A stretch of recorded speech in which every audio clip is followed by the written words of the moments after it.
santificação. Esta palavra é atual para você? Santificação. O que isso soa em seus ouvidos? Há uma necessidade nos nossos dias? Ou vivemos uma vida sem esta preocupação? Nós iremos tratar isso e a obra do Espírito Santo na santificação do crente. A paz do Senhor, sou o pastor Emílio Englein e estamos aqui para mais uma lição da Escola Bíblica Dominical.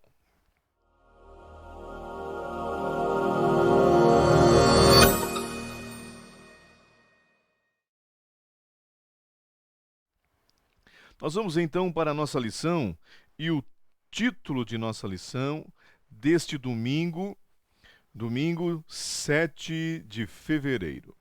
Nós vamos tratar de santificação, comprometidos com a ética do Espírito. Qual é o modo de conduta que o Espírito Santo determina para nós? Qual é a forma de viver, modus vivendi, que o Espírito Santo determina que vivamos? Vamos então, tem o nosso texto áureo, que está em Hebreus, capítulo de número 12 e o versículo de número 14. Diz assim: segui a paz com todos e a santificação, sem a qual ninguém verá o Senhor. Observe dois requisitos tremendos. Seguir a paz com todos, eliminando qualquer tipo de inimizade.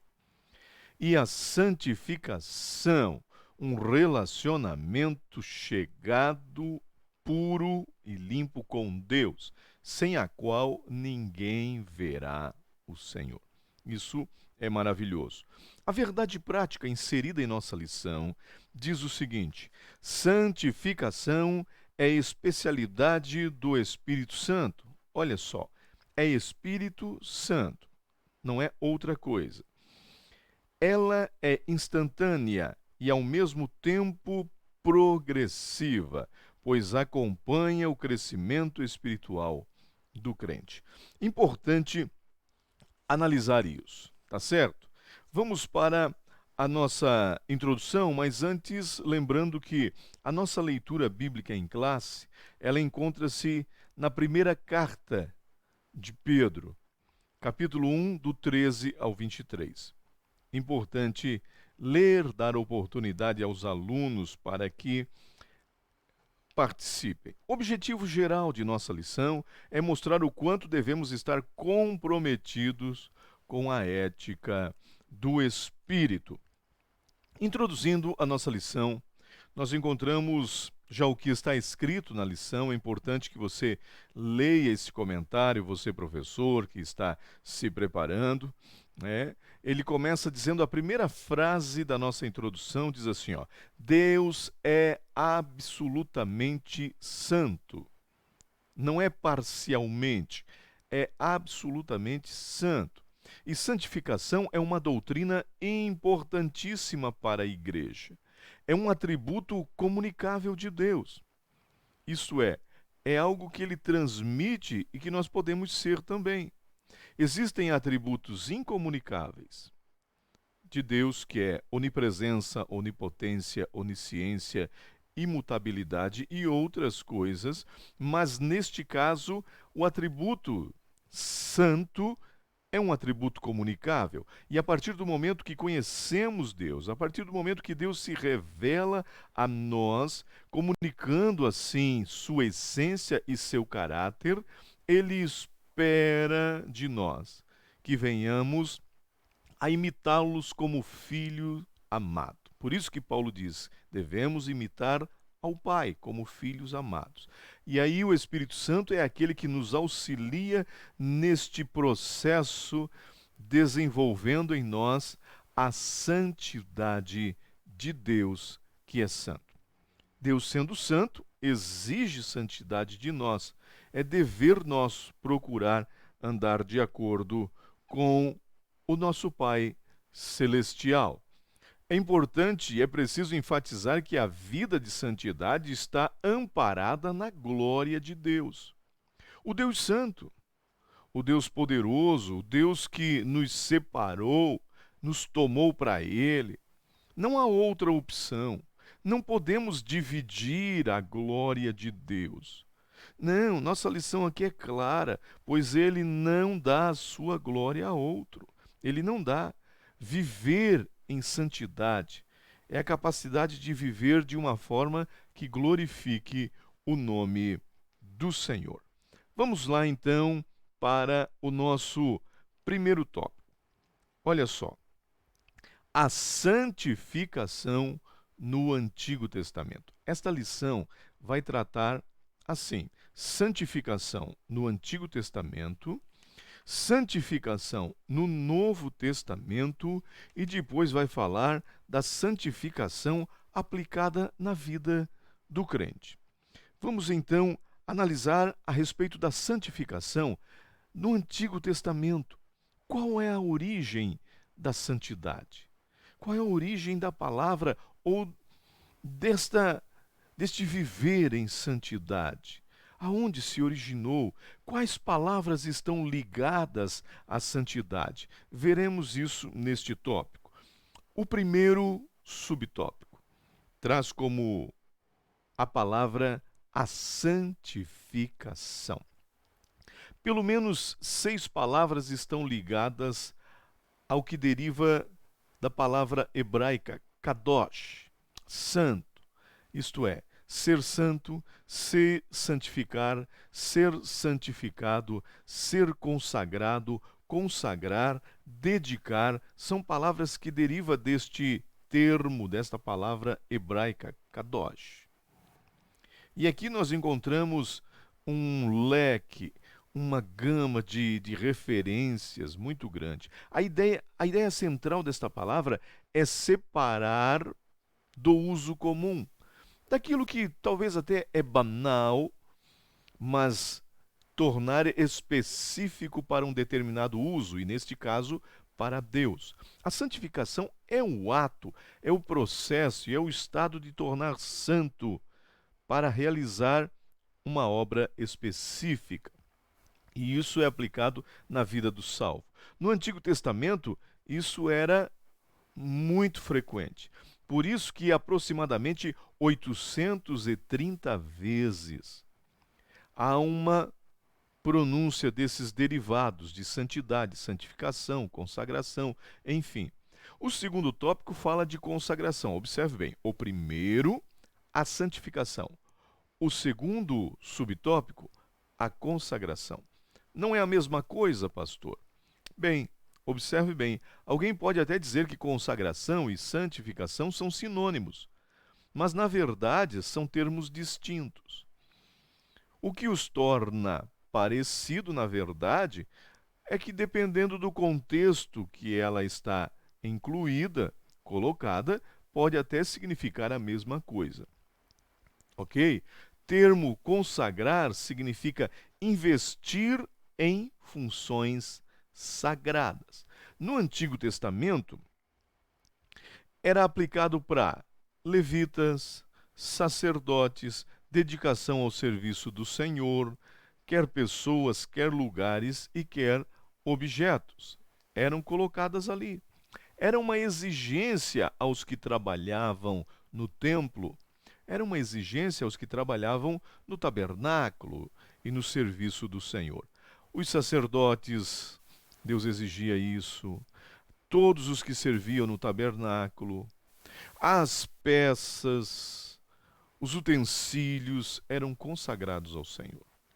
Na grande apostasia que existiu em Judá e aconteceu, os líderes perderam a noção entre o que era santo e o que era profano, o que era consagrado e o que não tinha nenhum valor. É por isso que Deus fala em Ezequiel 22:16. Os seus sacerdotes violentam a minha lei. Ele diz assim. Sim, e profanam as minhas coisas santas. Não fazem diferença entre o santo e o profano. Não discernem o impuro do puro. Perderam totalmente a sensibilidade espiritual. Perderam totalmente a visão das coisas de Deus. E isso é muito sério. Deus exige que nós nos comportemos de forma santa. Terceiro, observe bem, primeiro subtópico, santificação. Segundo, consagração. Terceiro, purificação. Faço questão de repetir para que a didática fique um pouco mais enfatizada, fique mais claro. Ser limpo, tornar puro, entre outras coisas. Nós encontramos mais palavras nesse sentido, mais de 20 vezes no Antigo Testamento. Tornar limpo, purificar. Os cananeus não tinham nada de puro em seus cultos. Não tinham uma ética em cultuar. Eram profanos. Eram impuros. Havia orgias e impurezas em seus cultos, em suas cerimônias. Eram cultos pagãos. Deus exigiu pureza de seu povo para que não se misturasse, porque o caráter de Deus é santo, é puro e santo. É por isso que Deus impôs tantas coisas para que eles não se misturassem com os cananeus. Mesmo assim, o povo desobedeceu. Trouxeram sérias consequências para a sua vida. Encerramos aqui o tópico de número 1. Agora nós vamos para o tópico de número 2. O tópico de número 2 diz o seguinte: a santificação no Novo Testamento. Como já falamos no início, a santificação no Antigo. Agora, na Nova Aliança, nós vamos ver esta obra da Trindade, a natureza da santificação e a necessidade dentro deste tópico. Observe bem, a santificação no Novo Testamento. A palavra santificação, santidade, consagração, separado do mal, não são apenas palavras da antiga aliança. Em Cristo nós encontramos isso. Na nova aliança temos em Cristo o referencial de uma vida santificada, um referencial de santificação, de obediência e de um exemplo em agradar a Deus. Em Cristo nós vimos isso. Vamos lá. Uma obra da Trindade. O primeiro subtópico. O Novo Testamento torna visível o que era invisível no Antigo. O Novo Testamento revela o que estava oculto, descobre, torna claro o que antes era encoberto.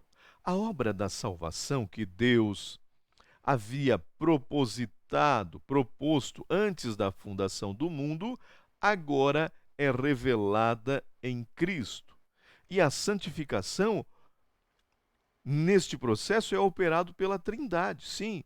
Os três iguais em majestade, os três iguais em poder e santidade vão operar no processo de redenção, de regeneração e santificação na vida do crente. O Espírito Santo, ainda dentro do subtópico número 1, o Espírito Santo é santo. Já está dizendo, o próprio nome diz. Alguém chega a dizer que é o Espírito e o seu sobrenome é Santo, mas é Espírito Santo. Ele é santo e santificador. O Espírito está no mesmo nível do Pai, que também está no mesmo nível do Filho. Por quê? Porque a santidade do Espírito, do Pai e do Filho são a mesma.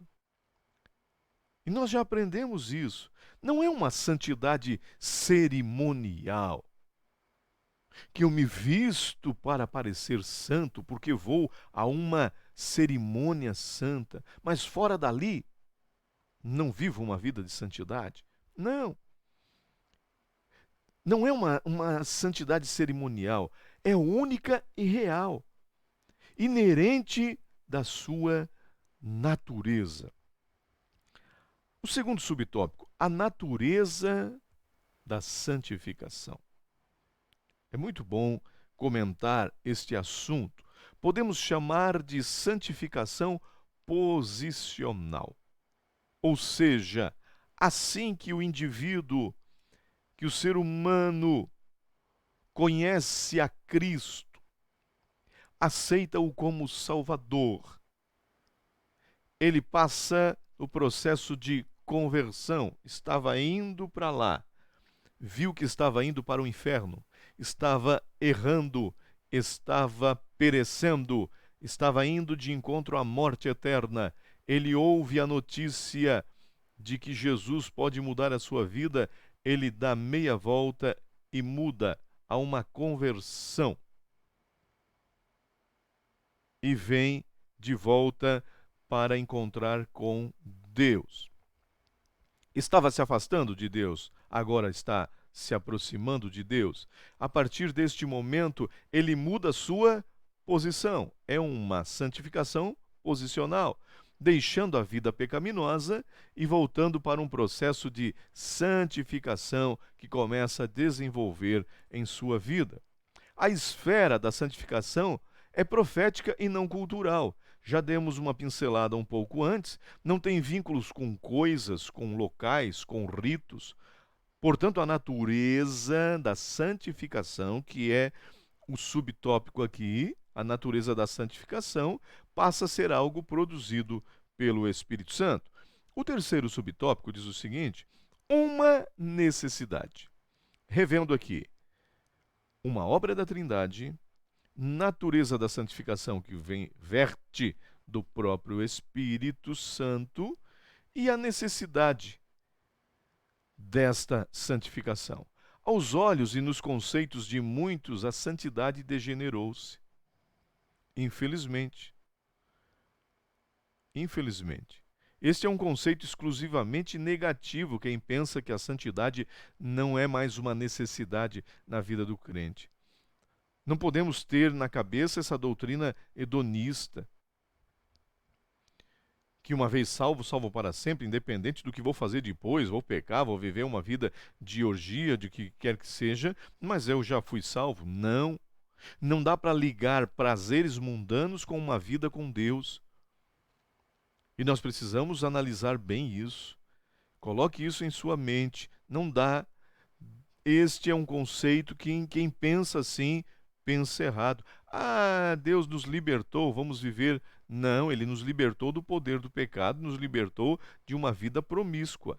Tá? Deus é santo e continua sendo santo. Ele não perdeu a sua glória, não perdeu o seu valor. Ele continua. A santificação, além de ser instantânea, é também progressiva.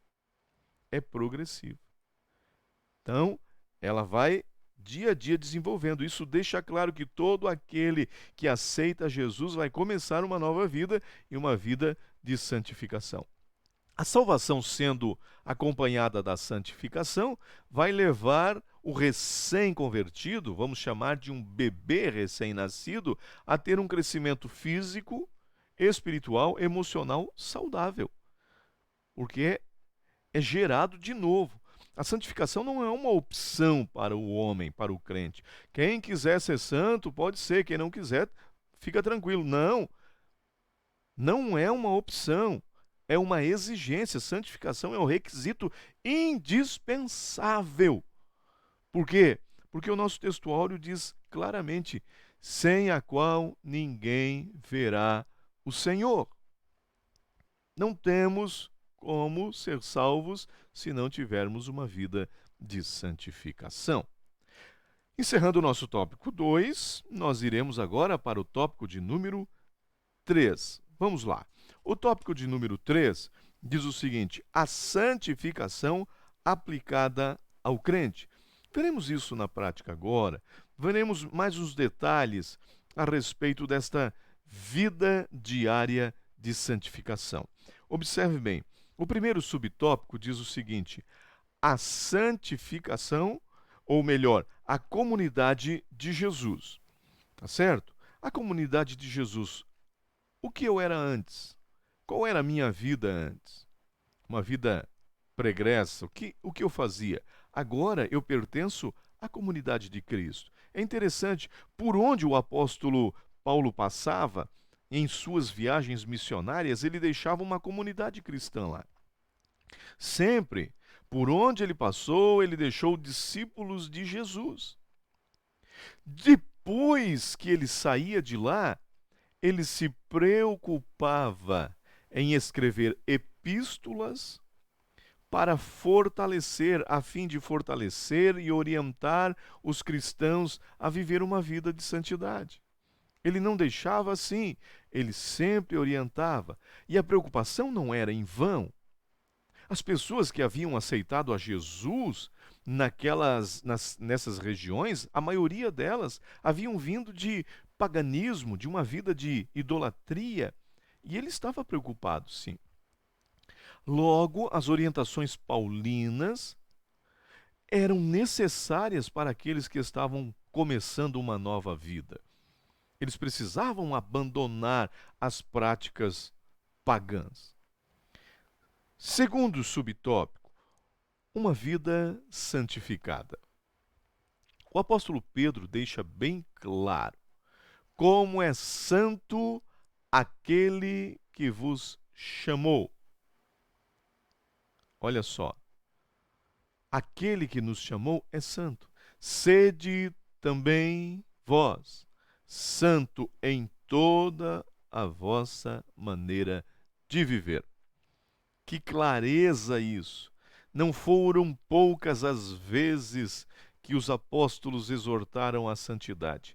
Não foram poucas as vezes que Paulo chamou os irmãos de determinados lugares de santo. Aos santos que estão lá, aos santos, sempre se referindo. O conceito bíblico de santo destoa, vai na contramão do pensamento católico romano. Qual é o pensamento dele? No conceito do catolicismo romano, as pessoas santas devem ser canonizadas e tornam-se intercessores por nossas causas ou por suas causas. Não. Este é um conceito errado. A vontade de Deus é que todos nós sejamos santificados. Paulo escreve em 1 Tessalonicenses 4:3. Isso não é mérito nosso. Se Jesus me usa para que alguém seja curado, eu não tenho nenhum mérito nisso. Se eu vivo uma vida de santidade, não é mérito meu. Assim como a salvação, do mesmo modo que a salvação veio pela graça de Deus, a santificação também é da mesma forma. Por quê? Porque do mesmo modo a santificação acompanha a salvação. Vem no processo, é dado pela graça de Deus. Eu não tenho nem um mérito nisso. A graça salvadora é santificadora também. Por quê? Porque vem do Pai, vem do Filho e vem do Espírito Santo. O último tópico, o último subtópico de nossa lição faz uma pergunta: o que é ética? Mas que ética que a lição pergunta? A ética do Espírito. Nossa lição define ética, e nós podemos definir ética, uma palavra que vem do grego, ethos, que quer dizer hábito, costume. Não podemos confundir ética com santificação. A ética é o estudo da conduta. A ética do Espírito é diferente da ética legalista. Lembrando que o legalismo e a legalidade são duas coisas totalmente diferentes. A legalidade é estar conforme a lei. O legalismo é depender da lei para alcançar salvação. É diferente a vida de quem se comporta como legalista e de quem anda no espírito. É bem diferente. Um vive de aparência, o outro vive na dependência do espírito. A ética do espírito não é fingir que é.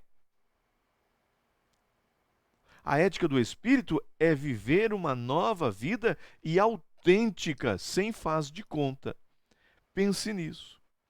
E ao concluir a nossa lição, eu vou dizendo o seguinte: lembre-se sempre, santificação não são dogmas de denominações, não são regras de religiões legalistas. Santificação é a marca de uma vida cheia e dirigida pelo Espírito Santo. Santificação é uma vida expressando o caráter de Deus, expressando o caráter de Cristo todos os dias, separado daquilo que é mal. Vivo para agradar a Deus. Pense nisso, compartilhe esta aula, participe e você será abençoado. Muito obrigado e até a próxima lição.